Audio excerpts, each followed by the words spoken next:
ରାଜ ରାସ୍ତାରେ ଦଳିତ ସଂଗଠନ ଅସ୍ତରଙ୍ଗ ଅଞ୍ଚଳର 23 ଦଳିତ ପରିବାର ପିପିଲିରୁ ନବୀନ ନିବାସ ଅଭିମୁଖେ ଯାତ୍ରା କରି ନ୍ୟାୟ ଦାବି କରିଛନ୍ତି। ଜାତୀୟ ଦଳିତ ସଂଗଠନ ପକ୍ଷରୁ ନ୍ୟାୟ ଦାବି କରି ରାଜ ରାସ୍ତାରେ ଚାଲି ଚାଲି ବିକ୍ଷୋଭ ପ୍ରଦର୍ଶନ କରିଛନ୍ତି ଶତାଧିକ ପୁରୁଷ ଓ ମହିଳା। ଅସ୍ତରଙ୍ଗ ଆଳସାହି ପଞ୍ଚାୟତ ବାରଙ୍ଗ ଅଞ୍ଚଳର 23 ଦଳିତ ପରିବାର ଲୋକମାନେ ନ୍ୟାୟ ଦାବିରେ ଚାଲି ଚାଲି ନବୀନ ନିବାସ ଅଭିମୁଖେ ଯାତ୍ରା କରିଛନ୍ତି। ବିଶେଷ କରି ରାଜ୍ୟ ସରକାରଙ୍କ ପକ୍ଷରୁ ଏହି ଦଳିତ ପରିବାରମାନଙ୍କୁ ଚାଷ କରିବା ପାଇଁ ପ୍ରତି ପରିବାରକୁ 1 ଏକର ଜମି ଯୋଗାଇ ଦିଆଯାଇଥିବା ବେଳେ ଏହି ଚାଷ ଜମିରେ ଚାଷ କରି ଏମାନେ ସେମାନଙ୍କ ପରିବାର ଭରଣ ପୋଷଣ କରୁଥିଲେ। ମାତ୍ର ଉକ୍ତ ଅଞ୍ଚଳରେ ଥିବା କିଛି ଖଳ ପ୍ରକୃତିର ଲୋକମାନେ ସେମାନଙ୍କ ଚାଷ ଜମିରୁ ଧାନ କାଟି ନେବା ସହିତ ମାଟି ତାଡ଼ି ନେଉଛନ୍ତି। ବାରମ୍ବାର ଏନେଇ ଅଭିଯୋଗ କଲେ ମଧ୍ୟ ପ୍ରଶାସନିକ ସ୍ତରରେ ଏମାନଙ୍କୁ କୌଣସି ସହାୟତା ମିଳିପାରୁନାହିଁ। ପୋଲିସ କୌଣସି କାର୍ଯ୍ୟାନୁଷ୍ଠାନ ଗ୍ରହଣ କରୁନଥିବା ବେଳେ ହାଇକୋର୍ଟଙ୍କ ନିର୍ଦ୍ଦେଶକୁ ମଧ୍ୟ ଖାତିର କରୁନଥିବା ଅଭିଯୋଗ ଆଣିଛନ୍ତି ଏହି ଦଳିତ ଲୋକମାନେ।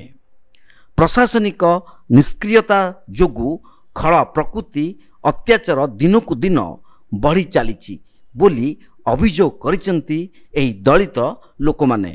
ସେପଟେ ଏହି ଦଳିତ ଲୋକମାନଙ୍କ ସପକ୍ଷରେ ରାଜ୍ୟ ଦଳିତ ସଂଘ ନେତୃତ୍ୱମାନେ ବାହାରି ଏହି ଦଳିତ ଲୋକମାନଙ୍କୁ ସରକାର ତଦନ୍ତ କରି ନ୍ୟାୟ ପ୍ରଦାନ କରନ୍ତୁ ବୋଲି ଦାବି କରି ସେମାନଙ୍କ ସହିତ ନବୀନ ନିବାସ ଅଭିମୁଖେ ଯାତ୍ରା କରିଥିବା ବେଳେ ପିପିଲି ଉତ୍ତରା ଛକରେ ପୋଲିସ ଏମାନଙ୍କୁ ଅଟକ ରଖିଥିଲା।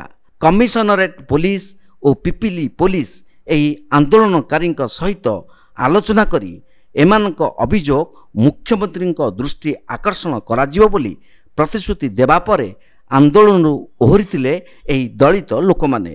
ସେପଟେ ପୋଲିସ ଉପରେ ଭରସା କରି ଆନ୍ଦୋଳନ ସ୍ଥଗିତ ରଖୁଛୁ, ଆସନ୍ତା 5 ଦିନ ମଧ୍ୟରେ ଏହାର ସମାଧାନ ନହେଲେ ଆନ୍ଦୋଳନ ତୀବ୍ରତର କରାଯିବା ସହିତ ଆସନ୍ତା 2024 ସାଧାରଣ ନିର୍ବାଚନରେ ଭୋଟ ବର୍ଜନ କରାଯିବ ବୋଲି ଚେତାବନୀ ଦେଇଛନ୍ତି।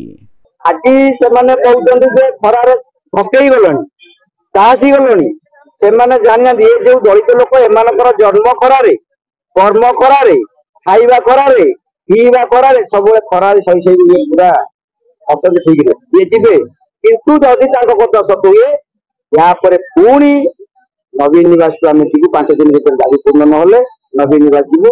ପ୍ରଶାସନକୁ ଖବର ଦିଆଯିବ ନାହିଁ, କାହାରିକୁ ଖବର ଦିଆଯିବନି ଏବଂ ରାତି 7ରେ ଆମେ ଯିବୁ ଯୋଉଠି ତାଙ୍କର କହିବା କଥା ଖରା ନଥିବ ଏବଂ ନବୀନ ନିବାସକୁ ରାତି ଅଧିଆ ଆଟାକ କରାଯିବ। କାହିଁକି ନବୀନ ପଟ୍ଟନାୟକ ଉଦ୍ଦେଶ୍ୟ ଦାୟିତ୍ୱ ଦିଆଯାଇଛି।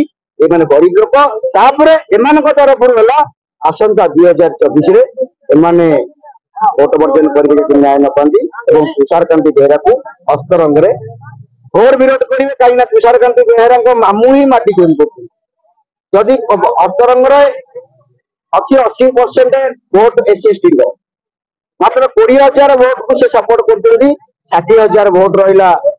ସେମାନଙ୍କର ଯାହା ଦାବିପତ୍ର ଥିଲା ସେମାନେ ଗୋଟେ ଲେଖି କରି ଦେଇଛନ୍ତି ମାନ୍ୟବର ମୁଖ୍ୟମନ୍ତ୍ରୀଙ୍କ ଉଦ୍ଦେଶ୍ୟରେ, ଯାହା ଆମେ ଗ୍ରହଣ କରିଛୁ ତାଙ୍କ ପାଖରୁ ଏବଂ ତାକୁ ମାନ୍ୟବର ମୁଖ୍ୟମନ୍ତ୍ରୀଙ୍କ କାର୍ଯ୍ୟାଳୟକୁ ପଠାଯିବ।